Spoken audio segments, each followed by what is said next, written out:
ધોરણ 9 વિજ્ઞાનમાં એકમ 5 સજીવનો પાયાનો એકમ વિશે અભ્યાસ કરીશું.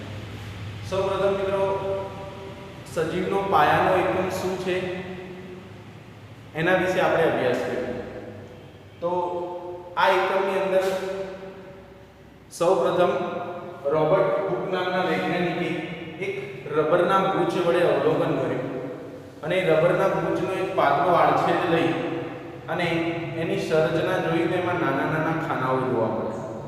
આ નાના નાના ખાનાઓ જે છે એ કોના જેવા દેખાતા? મધપૂડાની જે રચના હોય છે મધમાખીના, એ મધપૂડાની જેવી રચના આ નાના નાના ખાનાઓની દેખાતી હતી. આમ તો જોઈએ તો બુચ એક રબર છે, એક વનસ્પતિમાંથી પ્રાપ્ત થતું એક પદાર્થ છે અને એ વનસ્પતિની છાલમાંથી પ્રાપ્ત થતા એ રબરમાં જ્યારે રોબર્ટ હુક નામના વૈજ્ઞાનિકે અવલોકન કર્યું તેની અંદર નાના નાના ખાનાઓ જોવા મળે. આ નાના નાના ખાનાઓને રોબર્ટ હુક નામના વૈજ્ઞાનિકે કોષ નામ આપ્યું. એટલે અહીંયા તમે જોઈ શકો છો કે રોબર્ટ હુક જેમણે સૌપ્રથમ કોષની શોધ કરી કે કોષની રચના કેવી દેખાય છે, કોષ કોના જેવો દેખાય છે, એની રચના કોની કેવી છે એના વિશે સૌથી પહેલા અભ્યાસ કર્યો. તો મધમાખીના મધપૂડાની જેમ આ કોષની રચના એક ગોઠવાયેલી છે. કોષ જે શબ્દ છે લેટિન ભાષાનો શબ્દ છે.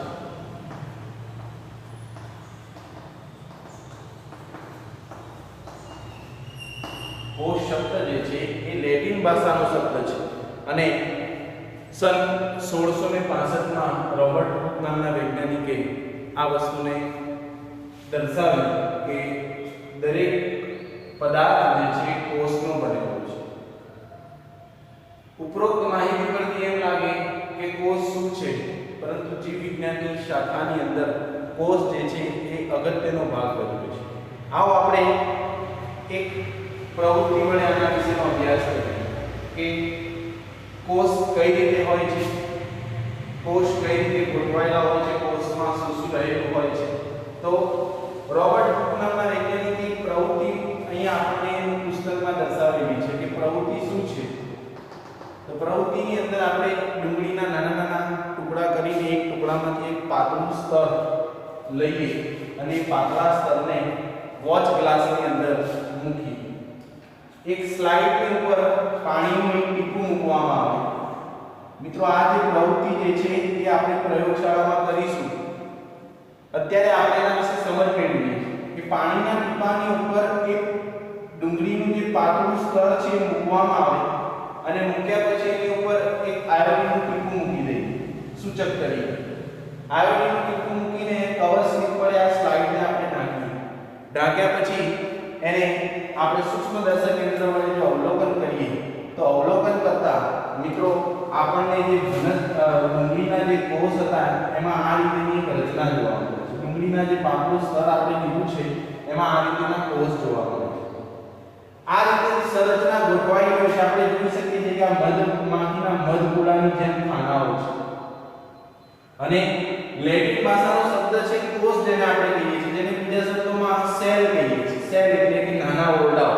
આ ઓરડાઓ જેવી રચના દેખાય છે અને આ ઓરડાઓ જેવી રચનાની અંદર જે આ ભાગ જે બધા દર્શાવવામાં આવેલા છે જેને આપણે કોષ કહીએ છીએ અને દરેક કોષના મધ્યમાં જે સંરચના દેખાય છે જેને આપણે કોષ કેન્દ્ર કહીએ છીએ.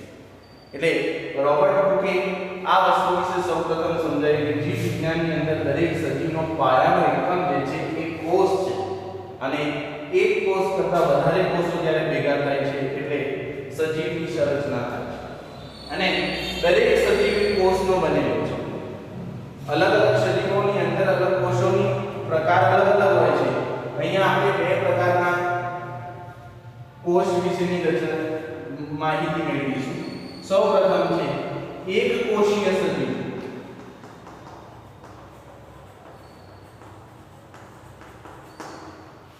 બીજી એક છે બહુકોષીય સજીવ.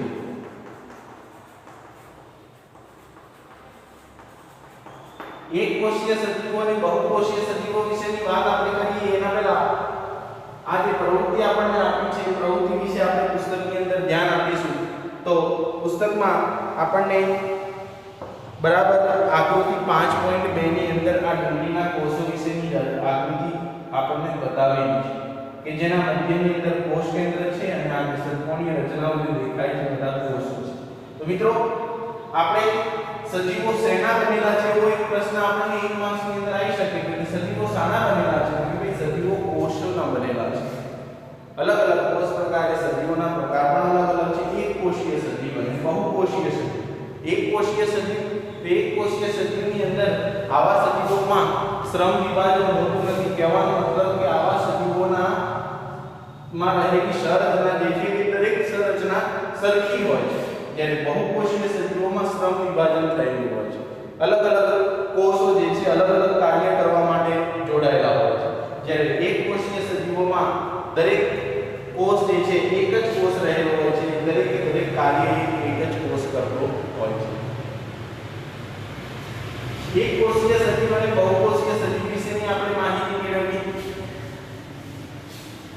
મિત્રો એક આપણને 1 માર્ક્સનો પ્રશ્ન છે કે કોષની સૌપ્રથમ શોધ કોણે કરી? તો કોષની સૌપ્રથમ શોધ કરનાર વૈજ્ઞાનિકનું નામ છે રોબર્ટ હુક.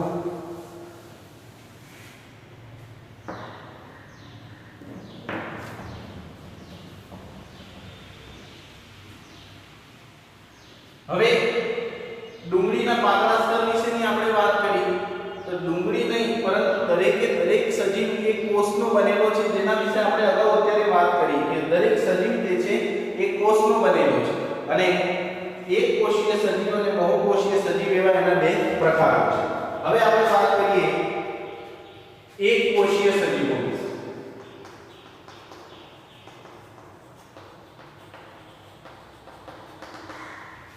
આપણે અગત્યની બાબત છે કે એક કોષીય સજીવો કોને કહેવાય?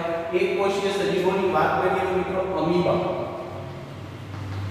પેરામીટર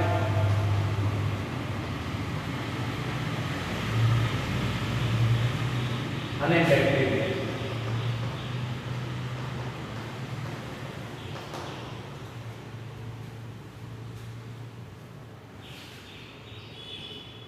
આ સજીવો જે છે એ પોતાનું એક કોષનું સંપૂર્ણ બંધારણ ધરાવે છે.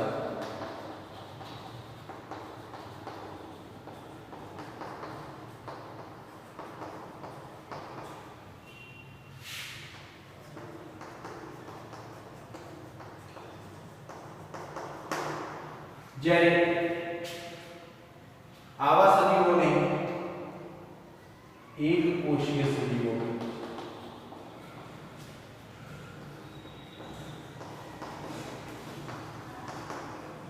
હવે વાત કરીએ બહુકોષીય સજીવો. બહુકોષીય સજીવોની વાત કરીએ તો બહુકોષીય સજીવોમાં ઘણા બધા કોષો જે છે એ સજીવની શરીર રચના રચે છે.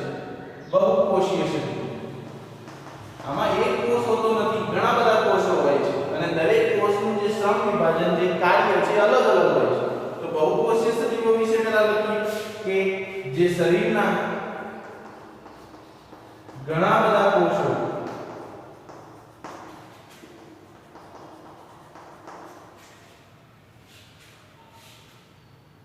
શરીર રચના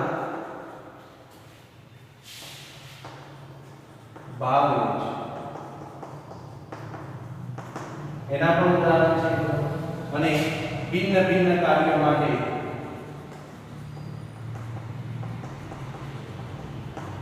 દરેક શરીરના જુદા જુદા ભાગો સર્જે છે. દાખલા તરીકે વનસ્પતિ અને પ્રાણી. આ એક કોષીય સજીવ અને બહુકોષીય સજીવ વિશેનો તફાવત છે કે એક કોષીય સજીવ કોને કહેવાય?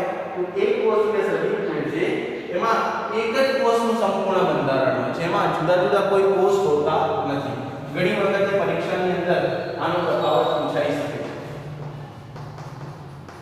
મુખ્ય ઉદ્દેશ આપણો અહીંયા બોર્ડ ઉપર આપણે એને સાથે સાથે આપણા ચોપડામાં પણ નોંધ કરતા રહીશું કે એક કોષીય સજીવો કોને કહેવાય. ઘણી વખત એક કોષીય સજીવોના ઉદાહરણ પૂછે છે. કે ભાઈ એકકોષીય સજીવો કોને કહેશો, બહુકોષીય સજીવો કોને કહેશો. તો એકકોષીય સજીવોમાં એક જ કોષનું સંપૂર્ણ બંધારણ ધરાવતા જે સજીવો છે એને આપણે એકકોષીય સજીવો કહીએ છીએ, જેના ઉદાહરણ છે અમીબા, પેરામીશિયમ અને બેક્ટેરિયા. મિત્રો આ જે સજીવો છે એમને અલગ અલગ કોષ હોતા નથી, દરેક કાર્ય એક જ કોષ કરતો હોય છે. જ્યારે બહુકોષીય સજીવોની વાત કરીએ તો બહુકોષીય સજીવોમાં સૌથી પહેલા કહે છે કે જે શરીરના ઘણા બધા કોષોનું શરીરની સંરચનામાં ભાગ લે છે. એટલે કે શરીર કોઈ પણ શરીર રચના રચે ત્યારે ઘણા બધા કોષો એમાં ભાગ લેતા હોય છે. ભિન્ન ભિન્ન કાર્ય કરવા માટે શરીરના જુદા જુદા ભાગો સર્જાય છે. દાખલા તરીકે ફૂગ છે, વનસ્પતિ છે અને પ્રાણીઓ છે. બે માર્ક્સની અંદર આનો તફાવત પૂછાઈ શકે અથવા તો એના ઉદાહરણ પૂછાઈ શકે ત્યારે આપણે આટલી વસ્તુની અંદર દર્શાવી શકીએ.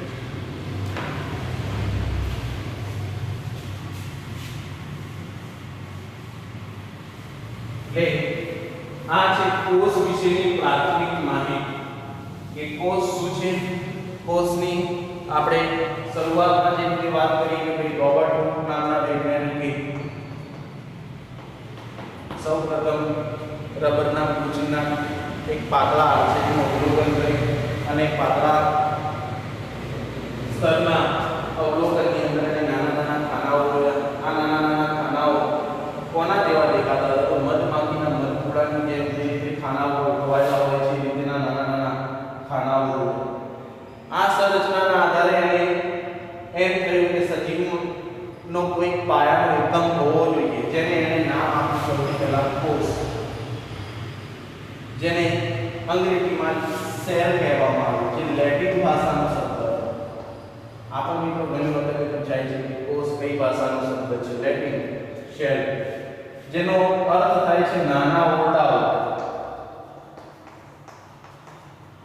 જેનો અર્થ થાય છે નાના ઓરડાઓ. અને નાના ઓરડાઓની જેવી સંરચના ધરાવતો એટલે પછી રોબર્ટ હુકે 1665 ની અંદર પોતાના સૂક્ષ્મદર્શક યંત્ર વડે અવલોકન કરીને પછી નોંધ કરી કે દરેક સજીવ જે છે કોષનો બનેલો છે. આ કોષોનો સમૂહ ભેગો થાય છે એટલે સજીવની સંરચના થાય છે. એકકોષીય સજીવ અને બહુકોષીય સજીવોની અંદર આપણે વાત કરીએ તો એકકોષીય સજીવોમાં તો સંપૂર્ણ કાર્ય એક જ કોષ દ્વારા થાય છે. બહુકોષીય સજીવોની વાત કરીએ તો બહુકોષીય સજીવોની વ્યાખ્યા કીધી કે અલગ અલગ કાર્યો કરવા માટે જુદા જુદા કોષ રહેલા હોય છે. હવે જુદા જુદા કાર્યો કરવા માટે કયા એવા કોષ રહેલા છે જેના વિશે આપણે માહિતી, આપણા શરીરમાં જુદા જુદા કોષો રહેલા છે, દરેકનું કાર્ય અલગ અલગ છે, એના વિશે હવે આપણે માહિતી મેળવીએ.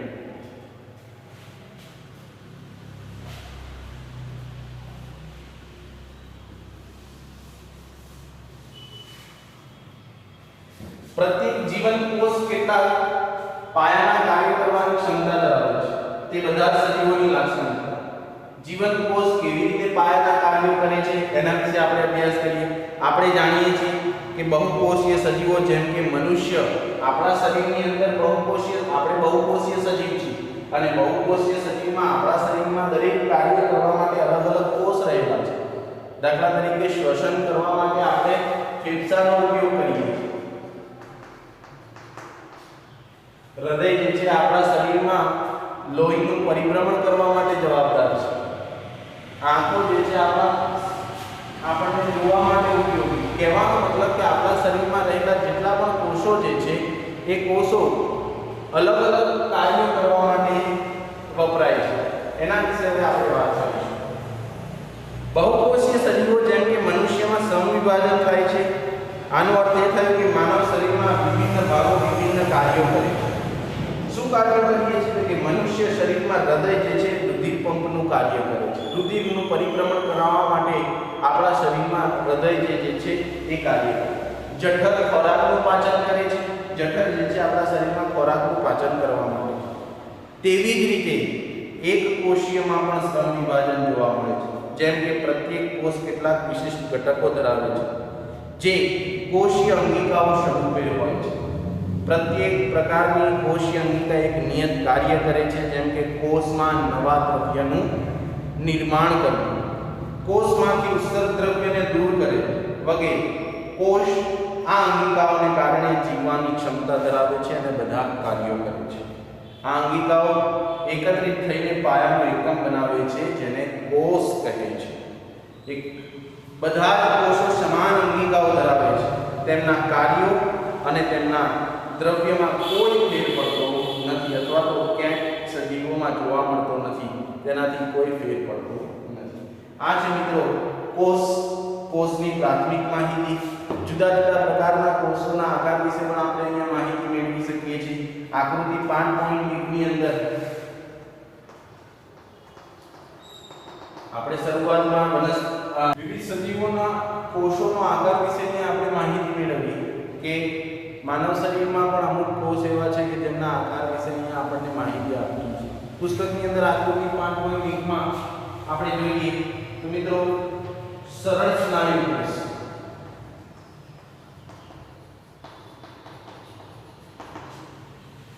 જેના વિશેની રચના આપણને આ રીતે આપેલી છે. આ સરળ સ્નાયુ કોષ જેવી એક રચના છે. આ કોષનો આકાર છે જેમાં મધ્યની અંદર કોષ કેન્દ્ર રહે.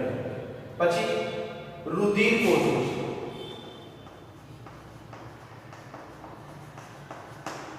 આ રુધિર કોષોની રચના પણ આપણને અંદર આપેલી છે.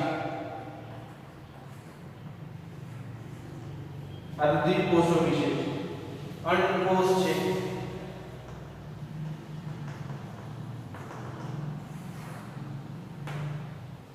અંડકોષ તરીકે શુક્રકોષ છે, અસ્થિકોષ છે, ચેતાકોષ છે, મેદકોષ છે. સૌથી મુખ્ય જે આકૃતિ છે જેને આપણે ચેતાકોષ વિશેનો અભ્યાસ કરીશું. 2 માસની અંદર આ આકૃતિ પૂછાતી હોય છે ચેતાકોષ, જેની આપણે અહીંયા આકૃતિ દર્શાવેલી છે. આ છે મિત્રો સજીવનો પાયાના એકમમાં કોષ વિશેની પ્રાથમિક માહિતી. હવે આપણે આગળ અભ્યાસ કરીશું. કોષ શાનો બનેલો છે? કોષ વિશે તો અભ્યાસ કર્યો કે ભાઈ કોષ ક્યાં છે, કેવો દેખાય છે, બરાબર છે. એક કોષીય સજીવો, બહુકોષીય સજીવો એવા એના 2 ભાગ જોયા આપણે. હવે એના વિશેની માહિતી મેળવીએ કે કોષ શાનો બનેલો છે. કે કોઈ પણ કોષ જે છે અહીંયા આપણી જોડે રહેલા જે કોષ છે આપણે જે અભ્યાસમાં જોવાના છે કોષ શાના બનેલા છે એના વિશે આપણે માહિતી.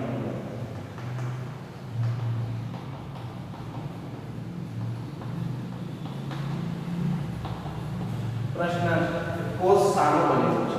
તો સૌથી પહેલા મિત્રો કોષ શાનો બનેલો છે એના વિશે વાત કરીએ. કે કોષ વિશિષ્ટ ઘટકો ધરાવે છે જેને આપણે અંગિકાઓ કહીએ.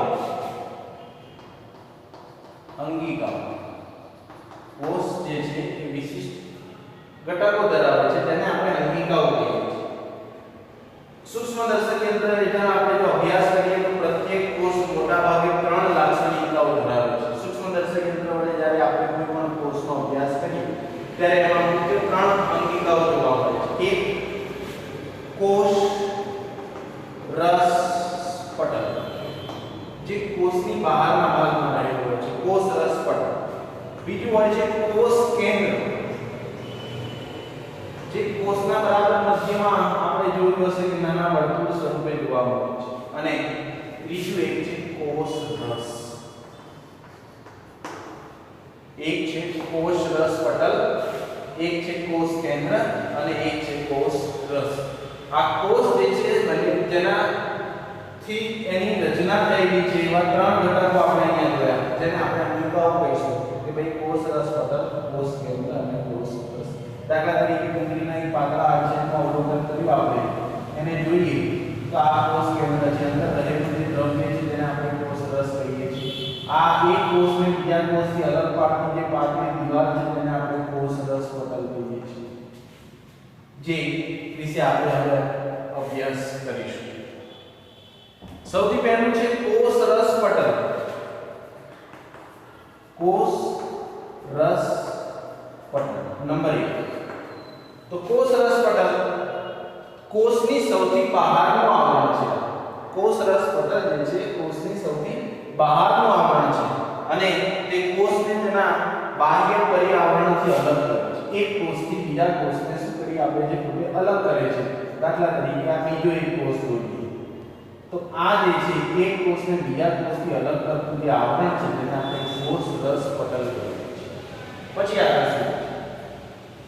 કોષ રસ પટલ કેટલાક દ્રવ્યોને કોષમાં પ્રવેશ આપવાની તેમજ કોષની બહાર નીકળવાની પરવાનગી આપે છે, એટલે કે મંજૂરી આપે છે. આ કોષ રસ પટલ જે છે એ કોઈ પણ દ્રવ્યને અંદર પ્રવેશવાની કાં તો કોઈ પણ દ્રવ્યને બહાર નીકળવાની શું આપે છે? મંજૂરી આપે છે. તે કેટલાક અન્ય દ્રવ્યોની ગતિશીલતાને પણ અવરોધે છે. આથી કોષ રસ પટલને પસંદગીમાન પ્રવેશશીલ પટલ કહેવામાં આવે છે. કેમ કોષ રસ પટલને પસંદગીમાન પ્રવેશશીલ પટલ તરીકે ઓળખવામાં આવે છે? તો ક્યારેક એવો પ્રશ્ન પૂછાય ત્યારે આપણે લખી શકીએ કે કોષ રસ પટલ જે છે એ કેટલાક દ્રવ્યોને કોષમાંથી બહાર જવા માટે અને બહારમાંથી કોષમાં પ્રવેશતા કેટલા પણ દ્રવ્યો છે એને પોતે મંજૂરી આપે છે. વધારે પડતા જે દ્રવ્યો ઉત્સર્ગ થાય છે એમને પ્રવેશ કરતા અવરોધે છે. એટલા માટે કોષ રસ પટલને જે છે એ પસંદગીમાન પ્રવેશશીલ પટલ તરીકે ઓળખવામાં આવે છે. કેટલાક દ્રવ્યો જેવા કે કાર્બન ડાયોક્સાઇડ, ઓક્સિજન એ કોષ રસ પટલમાંથી બહાર જાય છે, જે ક્રિયાને પ્રસરણ કહેવામાં આવે છે. મિત્રો આપણી વ્યાખ્યા છે પ્રસરણ. કે કેટલાક કોષોમાંથી જ્યારે કેટલાક દ્રવ્યો જેવા કે કાર્બન ડાયોક્સાઇડ, ઓક્સિજન આ વગેરે કોષ રસ પટલમાંથી બહાર જાય છે, જે ક્રિયાને આપણે પ્રસરણ કહીએ છીએ. મિત્રો આપણે જોયું કે દ્રવ્ય વધુ સંકેન્દ્રણ તરફથી ઓછા સંકેન્દ્રણ તરફ ત્વરિત ગતિશીલતા ધરાવે છે. આવી કઈ ઘટનાઓ કોષોમાં જોવા મળે છે? આના વિશેનું આપણે કોષ રસ પટલ તો કોષ રસ પટલ વિશે આપણે કોષ શાનો બનેલો છે એના વિશેના અભ્યાસમાં આપણે કોષમાં મુખ્ય ભૂમિકાઓ કઈ છે. કોષ રસ પટલ છે એક કોષ કેન્દ્ર છે અને કોષ રસ છે. કોષ રસ પટલ વિશેની આપણે વાત કરી કે કોષ રસ પટલ જે છે એ શું કાર્ય કરે છે? તો સૌથી પહેલા તે કોષનો સૌથી બહારનું આવરણ છે. તે કોષને તેના બાહ્ય પર્યાવરણથી અલગ કરે છે અને કોષ રસ પટલ કેટલાક દ્રવ્યોને અંદરથી બહાર અને બહારથી અંદર આવતા પોતે મંજૂરી આપે છે અને કોષની બહાર કેટલાક વધારે પડતા ઉત્સર્ગ થતા જે દ્રવ્યો છે કેટલાક અન્ય દ્રવ્યોની ગતિશીલતાને પણ પોતે શું કરતો હોય છે? અવરોધતો હોય છે. માટે કોષ રસ પટલને પસંદગીમાન પ્રવેશશીલ પટલ તરીકે ઓળખવામાં આવે છે. આ દ્રવ્યોની ગતિશીલતાને પણ અવરોધે છે. દાખલા તરીકે આપણે વાત કરીએ કે કોષની અંદર ઘણી વખતે અમુક દ્રવ્યો એવા છે દાખલા તરીકે કાર્બન ડાયોક્સાઇડ, ઓક્સિજન જેમના પ્રસરણ પર પોતે કોષ રસ પટલમાંથી બહાર જાય છે. આવા જે ઘટના થાય છે એને આપણે પ્રસરણ તરીકે ઓળખીએ છીએ અને આ પ્રસરણ જે છે એ ઓછા સંકેન્દ્રણ તરફથી વધુ સંકેન્દ્રણ તરફથી ઓછા સંકેન્દ્રણ તરફ જાય છે. આ છે કોષ રસ પટલ અને કોષ રસ પટલની પ્રાથમિક માહિતી જેને આપણે પ્રસરણ તરીકે ઓળખતા હોઈએ છીએ. અગાઉ જ્યારે આપણે વાત કરીશું ત્યારે કોષ કેન્દ્ર કોને કહેવાય અને કોષ રસ કોને કહેવાય એના વિશેનો અભ્યાસ કરીશું. સૌપ્રથમ અહીંયા આપણે જે એકમની અંદર જ્ઞાન મેળવ્યું એના વિશેની પ્રાથમિક માહિતી મેળવી લઈએ કે સજીવ શાનો બનેલો છે? સજીવ કોષનો બનેલો છે. સૌપ્રથમ કોષની શોધ કોણે કરી? તો રોબર્ટ હુક નામના વૈજ્ઞાનિકે સૌપ્રથમ કોષની શોધ કરી અને સન 1665 ની અંદર એમણે પોતાના સૂક્ષ્મદર્શક યંત્રની વડે અવલોકન કરતા આપણે જે ધૂળીના પાતળા કોષ સ્તરની જે રચના જોઈ એના જે કોષોની સંરચના જોઈ એટલે એમણે એને કોષ નામ આપ્યું જેને સેલ તરીકે ઓળખ્યા. સેલ એ લેટિન ભાષાનો શબ્દ હતો એટલે જેનો અર્થ હતો નાના નાના ખંડ, ઓરડાઓ. એટલે દરેક સજીવ જે છે એના ઉપરથી એક આધાર મેળવ્યું તો દરેક સજીવ જે છે કોષનો બનેલો છે. એટલે સજીવનો પાયાનો એકમ જે છે એ કોષ છે. કોષ ભેગા થાય છે એટલે સંરચના બને છે સજીવની. બે પ્રકારના કોષીય સજીવો છે આપણી જોડે, એક કોષીય સજીવ અને બહુકોષીય સજીવ. એક કોષીય સજીવમાં એક જ કોષ દરેક કાર્ય કરવા માટે પ્રેરાય છે. બહુકોષીય સજીવમાં અલગ અલગ કાર્યો કરવા માટે જુદા જુદા કોષ રહેલા હોય છે. ત્યાર પછી આપણે કોષ શાના બનેલા છે એના વિશે વાત કરીએ તો કોષના મુખ્ય અંગિકાઓ જે આપણે સૌથી પ્રથમ વાત કરી કે કોષ રસ પટલ. તો કોષ રસ પટલ એ કોષની સૌથી બહાર આવેલો આવરણ છે જે એક કોષને બીજા કોષથી અલગ પાડે છે. એ પોતે કોષની અંદર પ્રવેશતા અને કોષની બહાર નીકળતા દ્રવ્યોને મંજૂરી આપે છે. માટે કોષ રસ પટલને પસંદગીમાન પ્રવેશી પટલ તરીકે ઓળખવામાં આવે છે. અહીંયા સુધી મિત્રો આપણે અભ્યાસ કરીએ છીએ. નેક્સ્ટ બીજા પાઠની અંદર જ્યારે આવીશું ત્યારે આપણે કોષ કેન્દ્ર